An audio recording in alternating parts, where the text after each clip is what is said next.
Hello everyone, welcome back to my channel. So for the last video, you learned how to sketch inequalities with two variables. So let's come back to inequalities with only one variable.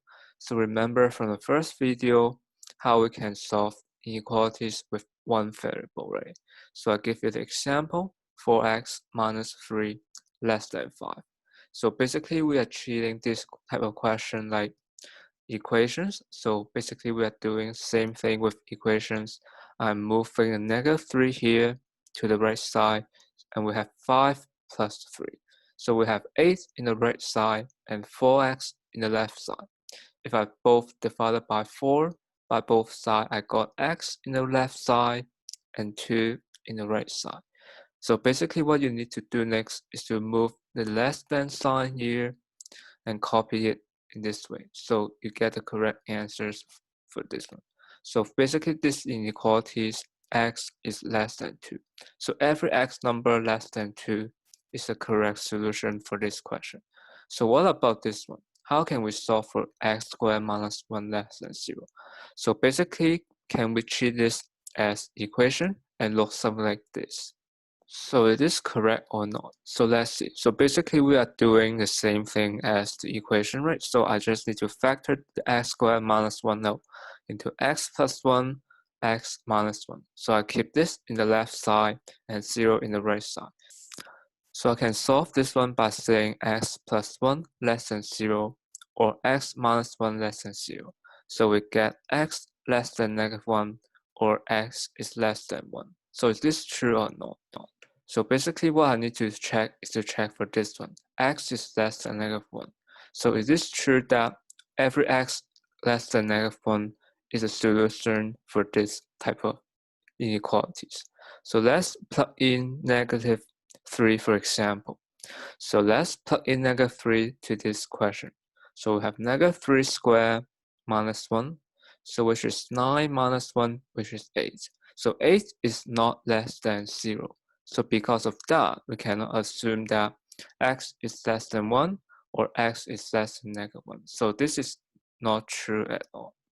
So which tells me that I cannot use equation method to solve for inequalities with quadratic functions, and I need to use other method to do this.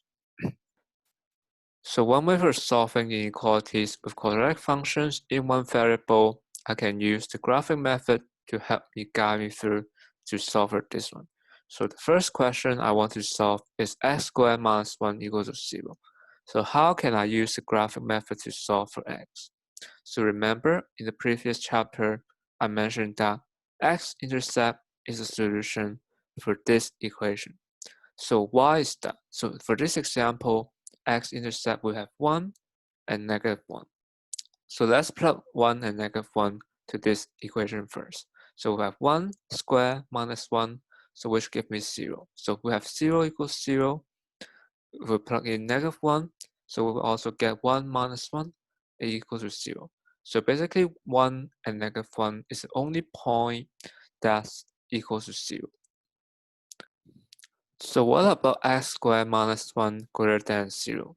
So in what x interval satisfy with these inequalities? So I will first do a little simulation, help you understand how we can solve this type of problem. So the first thing I want to pinpoint the location where I'm starting. So I'm starting at x equals to 0. So when x equals to 0, the y is negative. When I plug in a 0 here, I know that it's a negative value. It's not greater than 0. It's less than 0, right? So if I move forward and stay here, 0.4, you will see that y is still a negative value. When I move forward, x equals to 0.8 is still a negative value, right? So basically what if I move to x equals to 1? So when x equals to 1, y is equals to 0. So it's in the third situation here, right? So what happens if I'm still moving forward?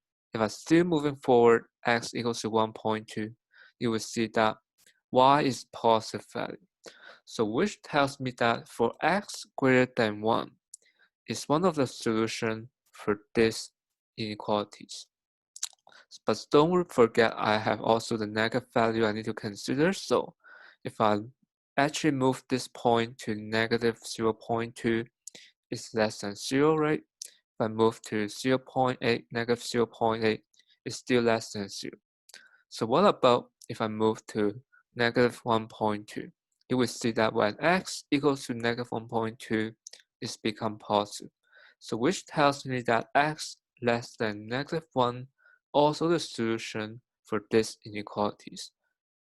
So for x squared minus 1 greater than 0, x is less than negative 1 or x is greater than 1. So next I'm solving x squared minus 1 less than 0. So in what x intervals satisfy with these inequalities? So basically we have figured out this one, right? So when x is greater than 1 or x is less than negative 1 is satisfied with these inequalities here. So basically the remaining portion, so this portion right here, the interval between negative 1 to 1 satisfied with these inequalities. X squared minus 1 less than 0. So basically if you plug in the point for this x interval between negative 1 to 1, you will get the value less than 0. So here's all the answers for these three inequalities. So I hope this video helps you learn. So if you have any questions, please comment. Use the YouTube to comment. So see you next time.